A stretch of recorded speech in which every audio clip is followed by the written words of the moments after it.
Hello guys, magandang hapon sa inyong lahat. Ito yung lugar na pinagbarilan kay Dr. Jose Rizal noong unang panahon.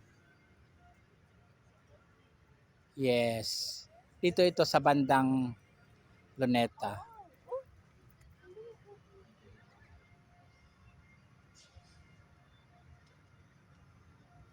Maraming pumupunta dito upang gunitain ang lugar kung saan siya namatay, nagpakabayani, alang-alang sa bayan.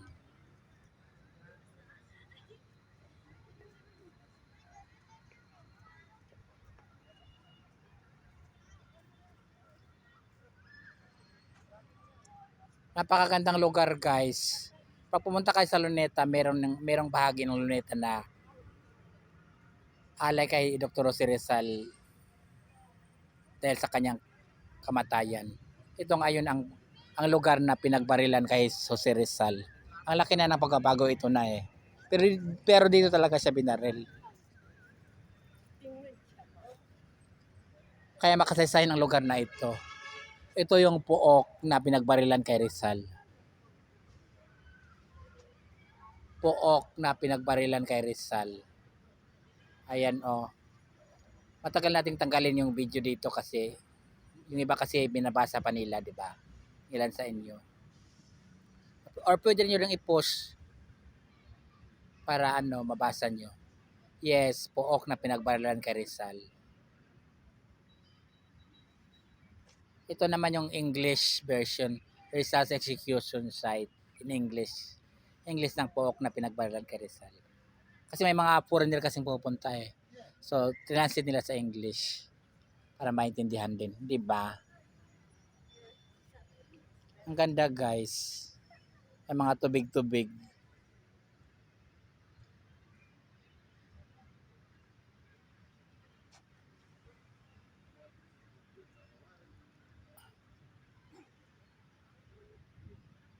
May tulay pa siya. Ayan oh. Maliit na tulay para dugtong sa kabila.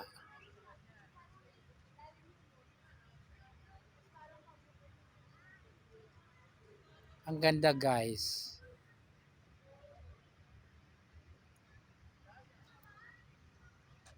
Ang pagpapakabayani ni Dr. Jose Rizal.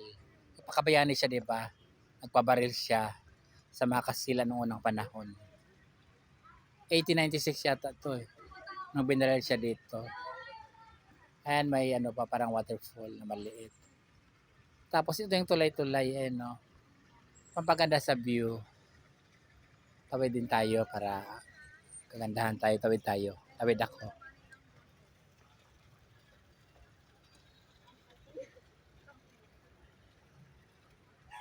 Huwag ka tumingin dito tato.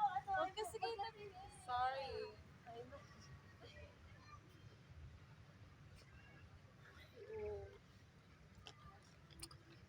Tapos ito yung sinulat ni Rizal noon sa libro niya.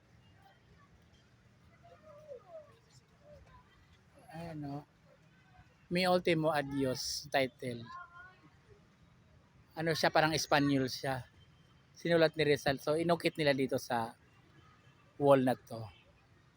Hanggang doon yan. Napakaganda ng lugar, guys. Ang lugar na pinagbarilan kay Dr. Jose Rizal dito sa dito to sa Luneta.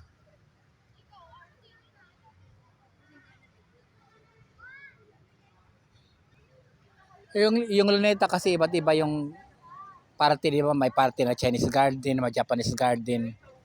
Ito naman yung lugar na pinagbarilan kay Rizal. Kumbaga, iba rin yung napakalawak na plaza, di ba? So ito,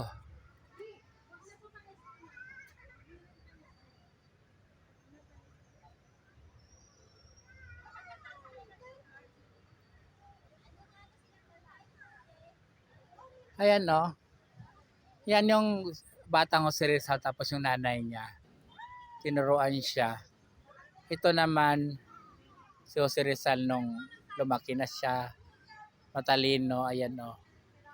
Si Rizal yan, tapos yan yung mga ano, mga judge noon, yung mga nanonood sa kanya, si Rizal. In-act tayo. In-act. Dito sa kabila.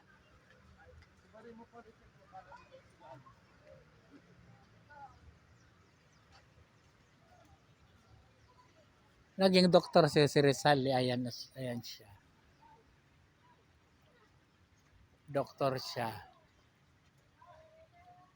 Ano niya yung mata. Ito yung si Rizal. Tapos ito yung pasyente niya na yung malabo yung mata. Doktor din siya sa mata eh.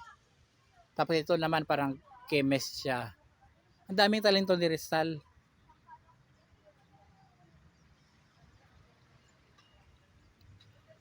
Naging ano kasi siya, abogado siya eh. Palagi siya nasa grupo. Akalain mo lawyer pa si Rizal, abogado, di ba? Outstanding yung pagkatao niya, napagaling.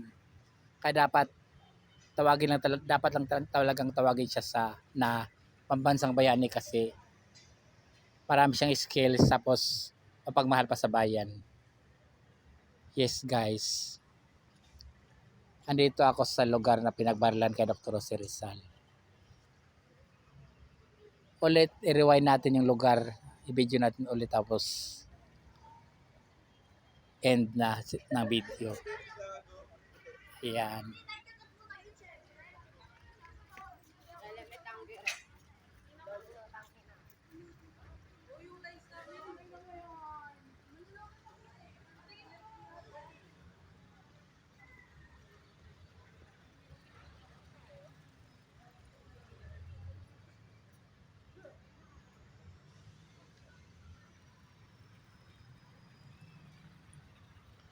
Yes guys.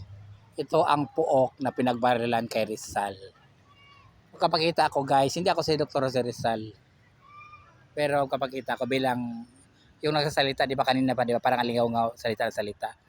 Ito yun ako yung nagsalita.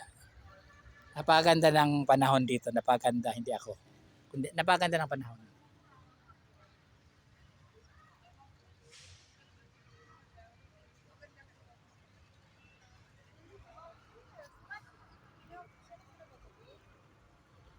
Thank you guys for watching. Ayan.